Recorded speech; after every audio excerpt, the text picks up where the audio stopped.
Welcome to the Bulwark podcast. I'm Charlie Sykes. It is Tuesday, which means it is election day in Georgia. And as you know, on election day, we try to change the focus a little bit as opposed to joining the chorus of rank punditry, which is basically, about 12 hours of people speculating about things that they don't know anything about. I think the best way to think about it is, and you'll understand this if you watch any cable television today, it's like watching people try to ride a bike as slowly as possible. You know, how much can we milk out of this without any information whatsoever? You know what? We're going to know a lot more about what happened in Georgia tomorrow. We'll have plenty of time to talk about all of the fallout from that. But today I wanted to focus on some other topics that I will confess that I have felt guilty about neglecting. And we are very, very fortunate to be joined today by Kori, who's a senior fellow and director of foreign and defense policy studies at the American Enterprise Institute. Kori, thank you for joining me today. Oh, it is such a pleasure, Charlie. I'm such a fan of the Bulwark podcast. I'm so glad you gave me the opportunity. Okay, then you don't need any trigger warnings or language warnings or anything because you kind of know how we're going to do this. Obviously, I want to give an overview of the whole world. No, not really. We have to talk about what's going on in China. We have to talk about what's going on in Ukraine. I want to ask you the chronic question that I always have at the back of my mind, which is, how do we know what we know? Who do we believe? We'll get to all of that. But I want to start with the protests in Iran. And this latest story out there that got hyped up over the weekend, that Iran's attorney general said the morality police, who are the folks in charge of enforcing the Islamic Republic's stringent dress code, that they had been shut down. So as the New York Times reports, it would be the first attempt at a concession by the government after nearly 3 months of protests that have erupted across the country, although its likely impact remains unclear. Is that true, first of all? What do we make of this report? It is not true. What it looks to me happened is that Western media inaccurately interpreted what the prosecutor general, Mohammad Javad Montazeri, said on December 3rd. What was reported was that the morality police have stopped patrolling, and that's not true. They are still patrolling. They are still imposing on women. Security forces are a threat to all of the protesters. And the morality police are the people deciding who gets hassled, who gets arrested, who gets roughed up. What Montazeri said was that he seemed surprised people were protesting because, after all, the morality police have reduced their patrols in recent months. That is, what he was saying was, there's no basis for you people to be complaining. We've already done what you're asking us to do. And of course, that is untrue on several counts. First, they have not reduced the patrols. Second, the patrols themselves are no longer all that these protests are about. The protests are about the legitimacy of the government, not just this specific policy. So was this an effort at disinformation, misinformation, spin by a second-tier government official in Iran, or was it simply bad translation, bad reporting on the part of the Western media? So I honestly don't know the answer to that. I don't know Montazeri well enough in writing to understand whether he was deliberately trying to mislead people. But I do know that, based on the work of the Critical Threats Project, that the government later clarified that reduced morality patrols had been occurring. They're not ending the program. So I heard a report right before we began this podcast on one of the networks agreeing that this report had been certainly overhyped and was misleading, but also suggesting that if you walk around in Iran today, if you go to the airport, you will see many women walking around uncovered, which suggests that something has changed. So that there is perhaps not a conscious concession, but that there has been some change, some incremental change as a result of these protests. Is that your sense? I would be surprised, because the Supreme Cultural Revolution Council has a big announcement that they're making on December 16th. And I think many Iran watchers are expecting that announcement will be limited relaxation of the hijab policy. I'd be surprised if they rolled it out surreptitiously without making the announcement, because they're going to try and break the back of the protests, and doing it as subtly as that observation would suggest doesn't really sound like the Iranian government's how they typically do business in this regard. So the protests are continuing today with 3 days of planned anti-regime strikes and demonstrations, and there are reports of entire commercial districts shut down all across the country. So what is your sense? Is it waning? Are the protests ratcheting up? Have they become a greater threat to the regime than they were, say, 2 weeks ago? I do think they've become a greater threat for two reasons. First, continuing to perpetuate protests after 3 months. The protesters have the wind in their sails. They are not afraid of security forces anymore. The government is more fearful of the people. So the momentum of persevering this long is giving them strength. And the second thing that makes me think they're an increasing threat to the regime is they're beginning to organize. 30 neighborhood youth groups announced formation of an umbrella organization. So at the start, the protests prospered because they didn't have a leader or a leadership that could be arrested. And now they have such widespread support across the country that they're beginning to get organized. And I think that will make them even more effective in pressuring the government. Okay, so ostensibly these protests are about the morality police and about, headscarf mandates. It sounds as if the protests have become about something else now, something bigger. What is the impetus now for the protests? Or do you still think it's just about the hijabs? I don't think it's any longer just about the hijab. I think it's, the whole boiling cauldron of disaffection in an unfree society. It's the lack of job prospects for young people. It's the arbitrary nature of repression.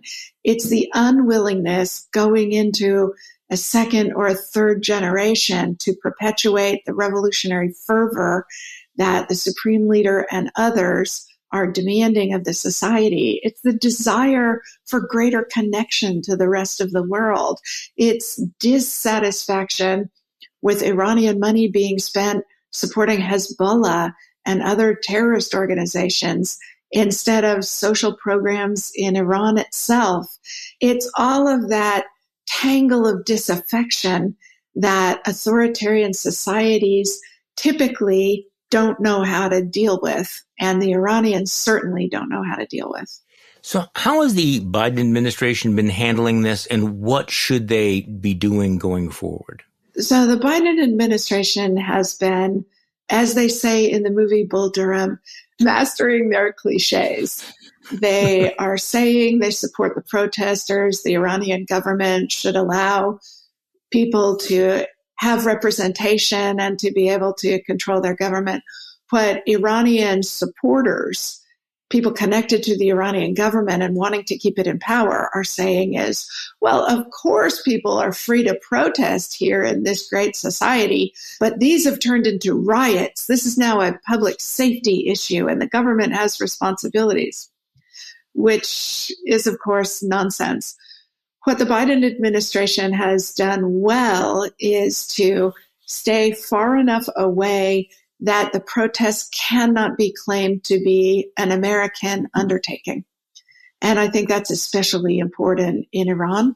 But won't they claim that anyway? Yes, but the legitimacy of that argument actually matters. It matters internally in Iran, and it matters externally for the kind of support the United States is going to want for a future Iran going forward, and to keep our allies from blaming us for any negative consequences.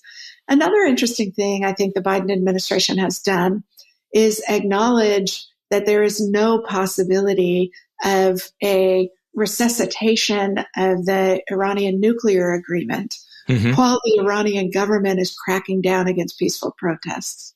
The Iranians were eager to keep these two issues from being linked, again, to look more legitimate to their own population, and as though foreign countries were still dealing with their government. And the Biden administration has, at several levels suggested that there's no possibility of us dealing with the Iranian government while this is going on. So that aids and supports the protesters. The third thing that I think both the government is trying to do, but also with incredible civil society support, American businesses and tech companies are trying to make it safe for Iranians to communicate without the Iranian government being able to listen in and prevent their mobilization. And that's a really important assistance to protest movements when they are organizing, to give them VPNs, to give them means of communicating around government surveillance and around government restrictions. Well, who's doing what there? You mentioned VPNs. What other private technology initiatives are helping out in Iran? That's a great question that I ought to be smart enough to know the answer to, but I know the general point that American businesses and agencies are providing VPN access and shielding, but I don't know more than that. So I was out ahead of my skis. I apologize. The big question I have when we talk about the protests in China and Iran is I'm always trying to calibrate how much of our commentary is wish casting and how much of it is realistic. So, for example, when we hear reports about, the threat to the regime in China or the threat to the regime in Iran, and I know those are two separate questions. We'll get to China in a moment. Is there a mechanism, any sort of realistic either mechanism or prospect that this, in fact, will result in regime change in Iran? Or is that just Americans spinning there must be a unicorn somewhere in this pile of you-know-what? Yeah, it's too soon to tell.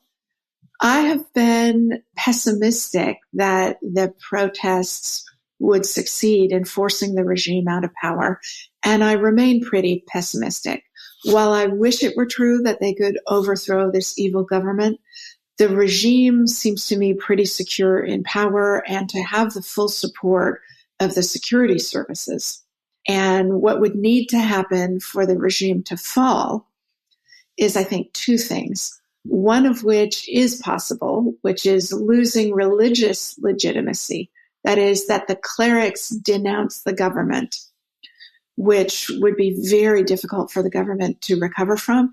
And we saw the power of that rejection during the 2009 elections and during crackdowns between then and now.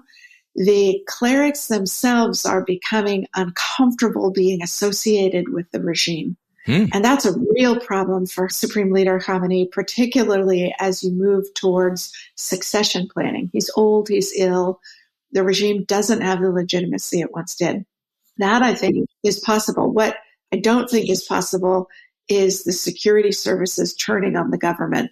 They will continue to arrest, torture, imprison peaceful Iranian protesters. And I think as long as that goes on, the regime stays in power. That seems to be decisive. Okay, so let's switch to China, where, again, there was discussion of, how nervous the regime should be. That regime seems much more stable, much less threatened. And the waves of protests in China seem to have subsided. What's happening there now and why? I think what is happening is that the government is, without making any announcements, easing up on the zero COVID policy. They don't want to admit that they're changing policy because President Xi is so closely associated with it. But the Chinese regime is smart enough to understand that they had a ticking time bomb on their hands. And the legitimacy of the regime was going, as it has in Iran, to be questioned more broadly if they did not fix the specific policy complaints that were driving people out into the streets. So Xi Jinping is smarter than Supreme Leader Khamenei because he's addressing the original basis of the protests as a way to defang the broader concerns about the legitimacy of the government. So based on the reports I've seen, police are out in force and there is still obviously resistance, but many of the protesters seem to be avoiding the kinds of calls that really, really riled up the Communist Party, like calling for Xi to resign or for the party to be overthrown. On the other hand, I'm puzzled by the aggressiveness with which the government pushed this zero COVID policy, because this is a fundamental violation of the underlying social contract in China, isn't it? Where the deal is basically you let the communists be in charge and suppress political freedom, in return for which we give you economic growth and the promise of prosperity. And then they turn around and they shut down the economy. So that really was predictable that it would shake that social contract. I think that's exactly right, Charlie. But that social contract, as the Chinese Communist Party leadership well understands, is failing anyway. The Chinese economy is no longer growing at stampeding 8 or 10% a year. It's growing at 2 to 3% a year. So not only are they not going to overtake the United States as the dominant world economy ever, probably, they're stalled in the middle income trap. And they can't produce the jobs and the increasing wages, not just because of zero COVID policy, but they have activated the antibodies against their continued further rise with wolf warrior diplomacy, with their aggressiveness towards their neighbors, with the aggressive stealing of intellectual property, not opening their markets to Western businesses, but requiring Western businesses to open their intellectual property. All of these things have added up. And I think about 2 or 3 years ago reached a tipping point that the Chinese officials have to be smart enough to understand. So zero COVID may well be a good excuse for shielding visibility into the bigger problem.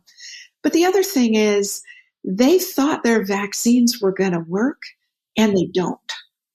And they tried to get Pfizer and other Western companies to hand over the intellectual property to mRNA vaccines, and Western companies refused Chinese terms.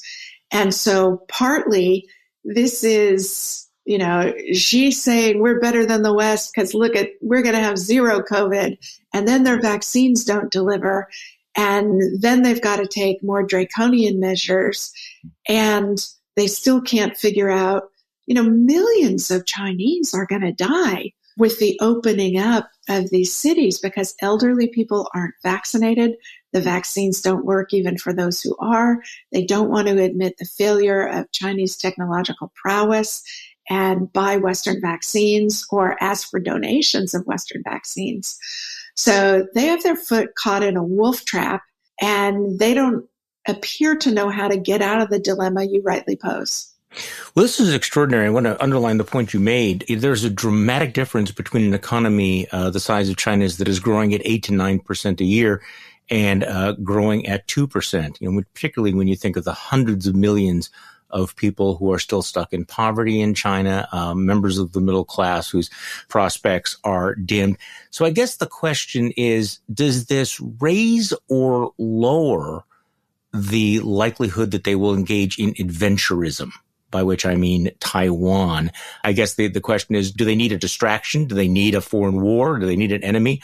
Or are they going to realize that if they engage in that sort of thing, they will shut themselves off from the world and the markets that will, in fact, really doom any prospect to get back to the 8-9% growth? I think that is exactly the right question. We are having a feisty disagreement about this on the 3rd floor of the American Enterprise Institute's building with Hal Brands and Michael Beckley coming down on the side that China understands it's no longer a rising power, and the window of opportunity is closing before others recognize that. And the gears begin to mesh for the United States and its allies to get serious about constraining China's power and revitalizing our ability to fight and win wars across the Pacific. And Hal and Michael conclude from that we have a real serious near-term China threat. Economists Derek Scissors and Oriana Schuyler Mastro come down on the other side of the argument. They think that, yes, China is stalling. They don't disagree with the basic premise, but they think China can stall for 20 or 30 years before there's really a spark that lights revolution. And therefore, there's no immediate precipitation for China to do this. And they probably still have doubts they could succeed at subjugating Taiwan. And they probably doubt that even more watching the way the West has come together to support Ukraine's independence. I come down on the Hal and Michael side of the argument because I think Xi Jinping is the spark. He keeps saying unification with Taiwan is an urgent priority. And I feel like the more his legitimacy ruling China comes into question economically, exactly as you suggested, Charlie, he's going to be looking for other ways to be the man that is greater than Deng Xiaoping or Mao Zedong. So my sense is that when rising powers cease to be rising powers, there's a reluctance to acknowledge that, that human beings being human beings, people don't wake up and say, hey, look at this balance sheet. Things are not going well. Maybe we don't have this great and glorious destiny any longer. The reality is that this is when many of these folks become the most dangerous because they lash out or they try to reclaim that past glory or they find a way to jumpstart it in some sort of a radical, impulsive way. And so I guess the question is, how smart are these guys? How prudent are they? Because I think there's been kind of an assumption that we may disagree with them, but that they were rational actors and very prudent rational actors. And I guess the question is, do you still think they are? I do think they are, but it's a very good question, and I'm not confident of my judgment. But here's the logic that takes me to it. As I watch Chinese government behavior in the national security space, the threats they posed in the South China Sea, the intrusions on the territorial or disputed waters of other countries, the way they reacted to the International Tribunal's decision in favor of the Philippines on contested waters, what the Chinese government has done across the last 10 or 15 years is to move in small incremental changes and be tentative about them so they are reversible while they wait and see what we do in response, right? So they started building artificial islands in the South China Sea. President Obama in the Rose Garden asked Xi Jinping, we don't want you to turn these into military bases. And Xi Jinping seemed to agree that they were not going to turn them into military bases. Well, now they're all airfields, military airfields, and we haven't done anything about it.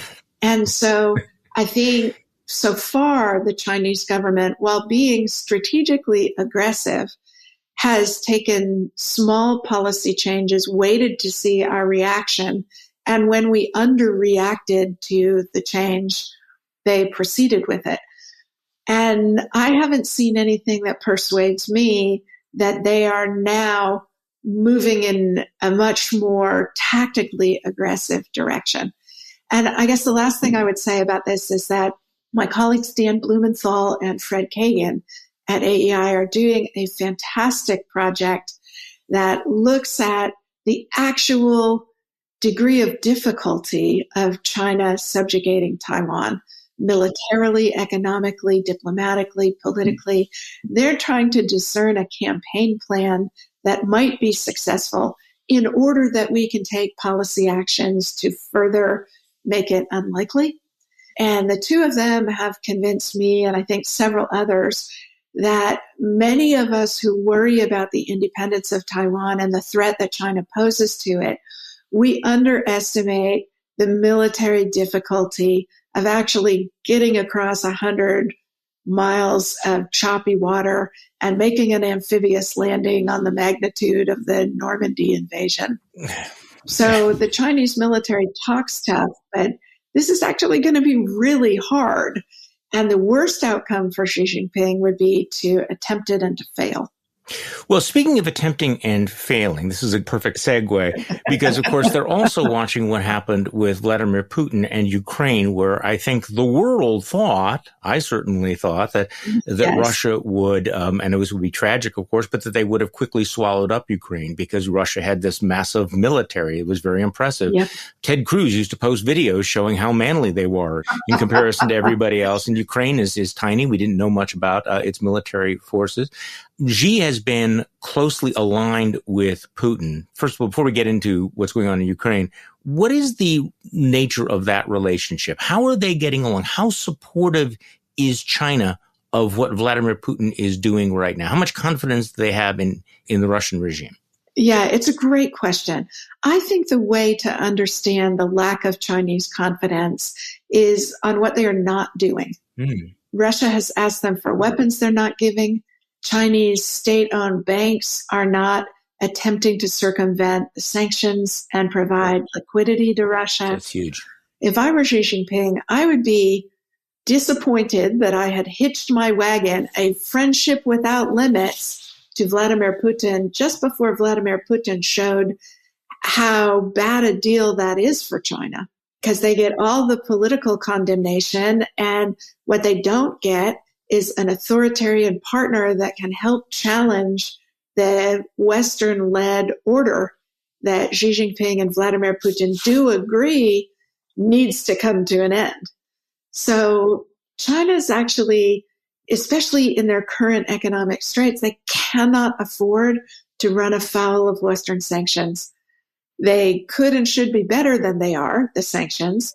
And China may have a lot of confidence that we in the West wouldn't damage our own economies to try and do that to China, an economy we're much more intertwined with.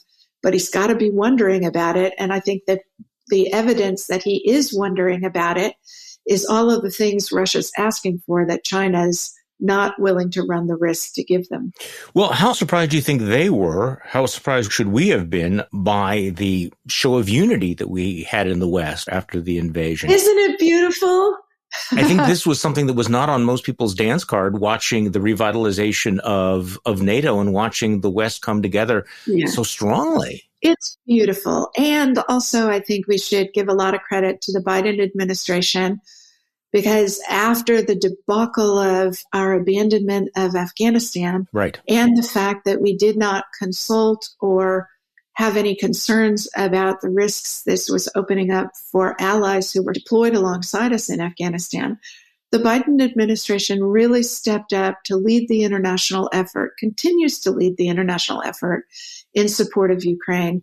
And European support would not have come together without American leadership. What role did the debacle in Afghanistan play in Vladimir Putin's decision to go ahead? I mean, he could reasonably look at that and see feckless Americans in disarray, a weak and decrepit Western alliance. Did that embolden him? Did that play any factor, do you think, in his decision to go to war? I honestly don't know the answer to that, but it's entirely logical that it would, because it reinforces the narrative that China and Russia's leadership have been telling themselves since 2004, at least, right? So the mistakes the United States made in Iraq and the costs that brought ourselves and others, the 2008 financial crisis, their narrative is the West in terminal decline. And Afghanistan plays rather strongly into that narrative. But what Ukraine has demonstrated, and actually if we had been paying close attention, even without American leadership, after Russia's invasion of Ukraine in 2014, that's when European defense spending started going up. That's when the EU started to think about how to find some kind of agreement between Russia and Ukraine that brought an end to the violence, which resulted in the Minsk agreements, which were profoundly unfair to Ukraine. But Europe was at least stepping forward and leading when the United States would not. And so there was some evidence in advance of this. And of course, the Biden administration was desperate to restore a sense of ability, competence, and leadership on the part of the president and the administration. Because what you can see in the polling about President Biden's support is it drops precipitously after Afghanistan, and it doesn't really recover. So how is it going in Ukraine? I mean, over the weekend, Avril Haines, the director of national intelligence, said that Russia's war in Ukraine is running at a reduced tempo. And she was speaking at the Reagan National Defense Forum in California and suggested that Ukrainian forces have brighter prospects in coming months. I follow this as closely as I can with, I'm afraid to say, a certain dose of cynicism and skepticism about what we know and what we don't know. There's been tremendous success by Ukraine, but the unknown. Hopefully you can shed some light on all of this. I see all the videos of Ukrainians shooting down Russian airplanes and helicopters, but we don't see the other side of the picture. We do know that there's this campaign of terror that's being waged by Russia to shut down and darken Ukraine just in time for winter. And I'm trying to imagine what the situation will be a few months from now. And of course, none of us can know for sure. So again, trying to play chess a little bit, what happens after 4 or 5 months of this destruction of the infrastructure, this slagging war, European support, the economic price that they're paying for this? Give me your overall sense of, optimism, pessimism, concern about the war in Ukraine right now. I am quite optimistic that by next summer, Ukraine will have won this war, restored the integrity of their internationally recognized borders, and forced the Russian military out of Ukraine. What does winning look like, though? Does winning actually mean driving Russia out of all of the occupied territories? Yes. And then doesn't that require Vladimir Putin or his regime to surrender and acknowledge defeat in some way? Not necessarily. I'll give you 2 bad outcome scenarios. One, the one that I lose sleep over, is that as the Russian army is defeated and forced out of Ukrainian territory, Vladimir Putin uses a nuclear strike on the capital of Kyiv in order to claim that regime change was the purpose of the war and they've now achieved it. And therefore, they don't need an army on the ground in Ukraine. I worry a lot about that outcome. So I'm very pleased that there's a diplomatic campaign by the Biden administration effectively bringing China and India and other countries on board to warn Russia against crossing the nuclear threshold. There's much more I think they should be doing, and I'd be happy to talk about that, but it's a little bit of a tangent from the question that you asked. The second bad outcome scenario is Ukraine succeeding at pushing the Russian army out of Ukrainian territory, but us continuing to restrict Ukraine's ability to attack targets in Russia that are attacking Ukraine. And so Putin could be forced out of Ukraine, but have the ability to, from Russian territory, continue this terror campaign in Ukraine without surrendering or admitting defeat. And I think we ought to be doing more to force Russia to lose and to acknowledge that they cannot achieve their political objectives. And we will continue to impose costs on Russia until they surrender their political objectives in Ukraine. I disagree with the director of national intelligence. It looks to me like the American intelligence community, and in fact, the chairman of the Joint Chiefs of Staff, General Milley, who said last week that there's no military solution to this problem, which makes my hair stand on end coming from a senior military officer. There is a military solution, and it's somebody winning and somebody losing. That's how wars end. But I think both of them anticipate that the pace of operation slows down in the winter because they actually have this vision of, armies like in the American Civil War going into encampment. And does nobody remember the Battle of the Bulge, which is fought in December? Armies that are committed to a fight are going to keep fighting. They're going to find sabotage. They're going to find armored mobility. They're going to all of the things. And Ukraine continues to pick up ground. They continue to capitalize on what the Russian military is bad at. And bad leadership and bad discipline makes it harder for militaries to operate effectively in the winter. That will hurt the Russians a lot more than the Ukrainians. So by keeping the pressure of offensive operations up during the winter, the Ukrainians have the ability to actually press their comparative advantage against the Russians, which is good leadership and good discipline. What's your view of the pace of Western arming of Ukraine? I mean, this was a big drumbeat that we got from President Zelensky earlier in the year. You need to give us more missiles. You need to give us more air defense. You know, they wanted airplanes at a certain point. Clearly, the HIMARS have made a big difference. Artillery has made a big difference. But a lot of questions about why we did not provide the Ukrainians with Patriot missile systems that might have saved so many lives and prevented so much destruction. What are your thoughts about that? What was the reluctance to provide the Patriot missiles, and should we do it now? We absolutely should do it now. I think the White House had one kind of reluctance, which is fear of a catastrophic Ukrainian victory. And without knowing what to do with a bitter, snarling, failed Russia. They hadn't figured that out, and that made them cautious about giving Ukraine all the help Ukraine deserves from us. The Pentagon also had reluctance because Patriots, HIMARS, those things aren't in such abundance in our own or allied forces that they weren't going to have to denude every other thing they're concerned about. I had the senior Australian defense official tell me that they had been told by the United States government that it will take 7 years to replace the American-made equipment that Australia has given to Ukraine. And that's just flat out unacceptable. Yeah. The right answer isn't, oh, let's not give it to the people who are actually fighting a war we want them to win and reducing the risk and threat to us by winning it. Let's hedge our bets against other potential futures. The right answer is let's let multi-year defense contracts to these firms so they can open up new production lines with confidence that it's going to be a good business decision. And let's replace all of our arsenals so that all of us get to where we ought to be anyway.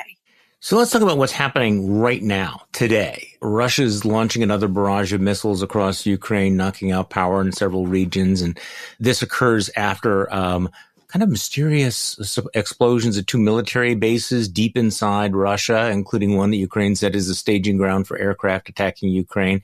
It is interesting, obviously, that Ukraine has shown a willingness to reach into Mother Russia itself. And then you had this interesting publicity stunt where Vladimir Putin drives across the Crimean bridge that had been severely damaged in a truck bombing back in October. There was, reconstruction's been ongoing.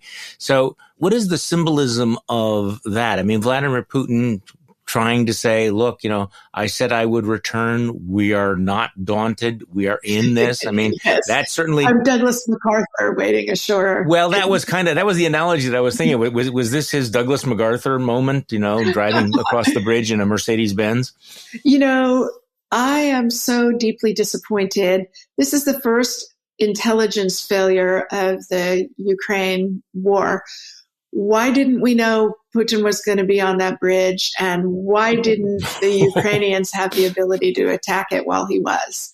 Because that would have solved a whole bunch of problems simultaneously, or contributed to the solution of a whole bunch of problems simultaneously. I think you're exactly right.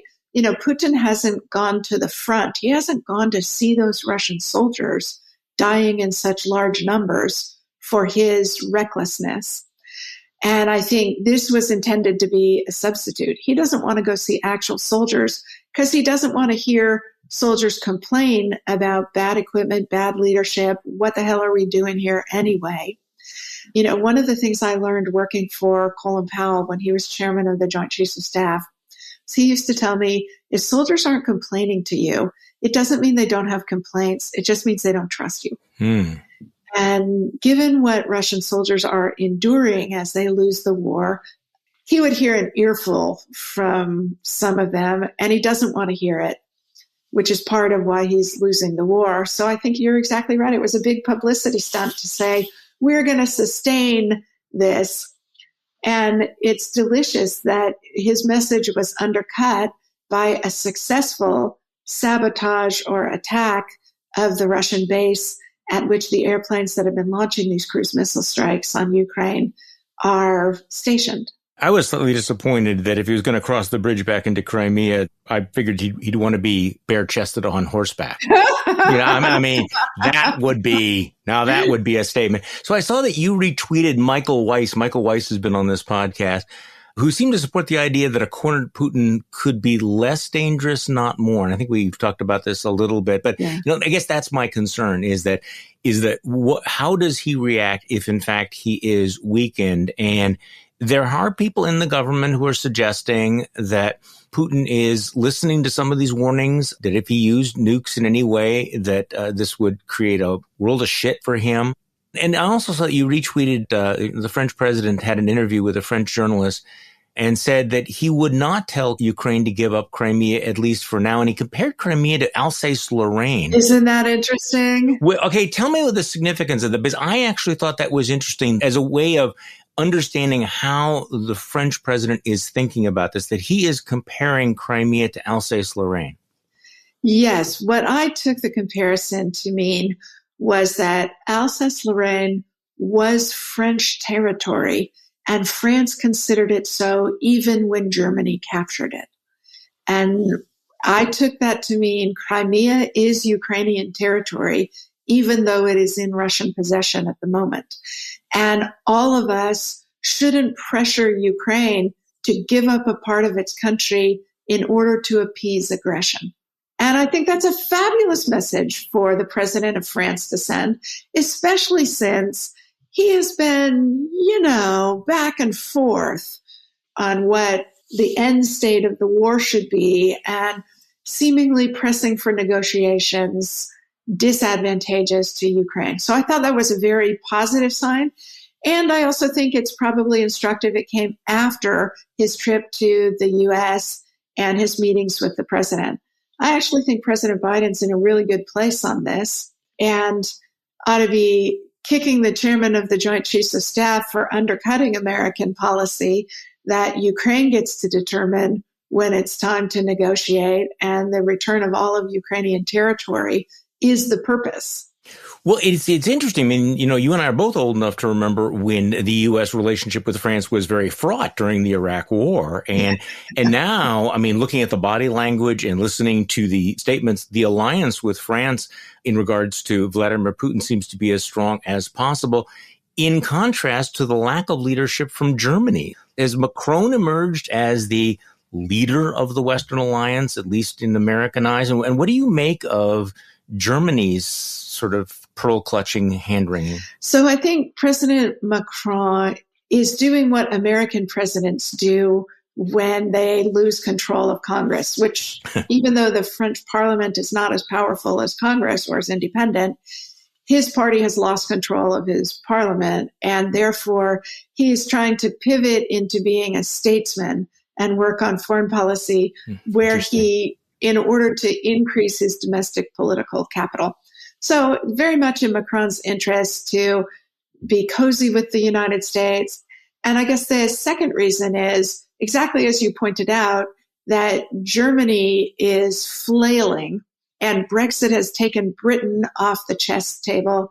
And so Macron sees an opportunity to be the great statesman leading Europe in time of war. The British are doing fabulous work in Ukraine and deserve a greater leadership role and greater support from the rest of us, because Britain's early actions, even if not in the magnitude of the United States, actually set the standard that all the rest of us had to rush to meet. So they use the smaller scale of their policy choices and their assistance to Ukraine to lead turn the rest of us. And that's great British leadership. The Germans, you are right, are slowly being dragged to a sensible position. And I think are pretty much there on Ukraine now. But the German chancellor just published an article in Foreign Affairs explaining why China is so different than Ukraine. And so we shouldn't make China an enemy, et cetera, et cetera. That is replicating the mistakes Germany made towards Russia. Now they are replicating them towards China. And so we have work to do outside of Europe, but inside Europe, Germany is being shamed into doing better, and they begin to do so. The silver lining on German failure, though, is the Green Party, 98% of Green Party members, these people are pacifists. Yeah. 98% of them support weapons to Ukraine, helping Ukraine win the war. And so the moral leadership of the left in Germany is shaming the government into doing a lot more than it otherwise wanted to do. That's extraordinary, as well as what's going on the far right in Europe. And I don't claim to understand all the dynamics, but what I was going to say, I was, thinking before we were talking about, surprises of the Western Alliance, the role that these smaller countries like Finland and Latvia and Estonia and governments like Poland, how strong they have been. And they are right there on the front line, and they have been unshakable. But it is interesting. I mean, we've had a lot of discussion about Viktor Orban in Hungary being kind of a bro of Vladimir Putin. But what do we make of the split in the far right sort of hyper-nationalist government in Poland, which I think many Americans have been very critical of, and yet has been a staunch ally? We have this sort of proto-fascist prime minister now in Italy, but she has been stalwart on Ukraine. So we have some weird alliances and alignments, don't we, going on right now? Absolutely. I would add the Swedish government into that, which there was a lot of concern about the nature of the Swedish government. And again, they appear to be being within the normal bounds of democratic processes and fully supportive of the transatlantic policy in support of Ukraine. You're right that Viktor Orban in Hungary is, it's probably not inconsequential that there's a lot of EU money on the table that they can turn the spigots off to that will hurt Hungary's economy enormously. And Ursula von der Leyen, the president of the European Council, is playing hardball. She's actually been fabulous on Ukraine. The EU in general has been incredibly good, both the Commission and the Council, in setting a price cap on Russian oil, on the support that they have given to Ukraine, the promises of future support of Ukrainian membership in the European Union. At the end of the day, we may end up next summer with Ukraine having the most modern and resilient energy infrastructure of any country in the West, and help from all of the rest of us to reduce corruption and poor governance in how we all administer the reconstruction projects in Ukraine, and hopefully find a creative way, looking at you, Secretary Yellen, to get our hands on the $300 billion of Russian money that's in foreign banks in order to help restore what Russia has destroyed in Ukraine. Okay, one last question, I promise. But you mentioned this price cap, and the EU imposed the $60 per barrel price cap on imports of Russian oil. Zelensky over the weekend lashed out at that, saying that it was insufficient. He said it's not a serious decision to set such a limit for Russian prices, which is quite comfortable for the budget of the terrorist state. So your comments on that, and whether you think that the $60 price cap will actually have any positive effect. He doesn't seem to think so. Well, it's Zelensky's job to keep whipping all the rest of us to do more, because he's the person who has to deal with dead Ukrainians and freezing Ukrainians and starving Ukrainians. And so he's not wrong. All of us should be doing more. But to get European countries who are themselves going to have energy shortages this winter to agree to damage themselves and their supplies in order to support Ukraine. That's not nothing.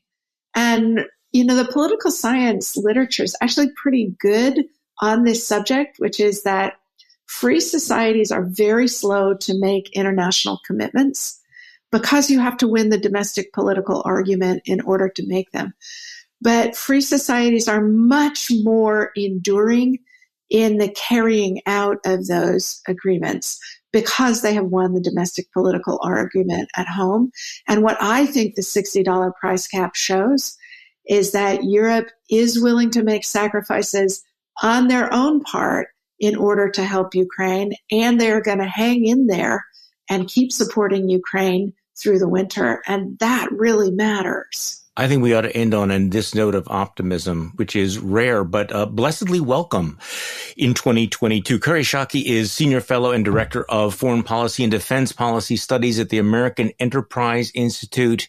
Kori, thank you so much for coming on the podcast. Oh, it was a great pleasure and a really smart conversation. Thank you. And thank you all for listening to today's Bulwark podcast. I'm Charlie Sykes. We'll be back tomorrow, and we will do this all over again.